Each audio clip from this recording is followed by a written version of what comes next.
may nakitang ebidensya. Hindi ba mismo, yung mismo mga kaalyado ng Vice Presidente patungkol dito sa impeachment, ang sabi, kung grade 3 lang yan, di sampahan na lang sana ng kaso sa korte, hindi sa impeachment.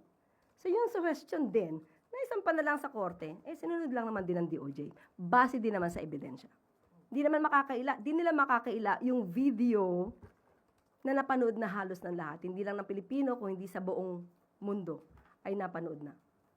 Pero wala po bang conflict yun, Yuse, considering na ongoing yung impeachment trial against the Vice President, and of course, one of the articles of impeachment is about grave threats. So since meron na siyang ongoing na impeachment trial, hindi ba yun conflict na sinampahan din siya ng kaso sa korte? Iba po ang nature ng criminal case, iba yung nature ng impeachment proceedings.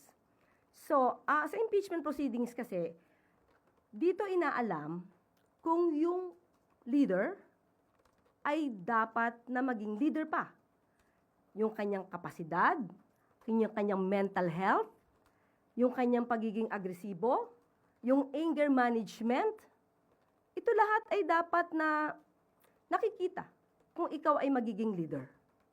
Ang criminal case naman, ito ay yung liability dahil gumawa ka ng isang krimen. So, magkaiba po siya. So, pwede po siyang pagsabayan.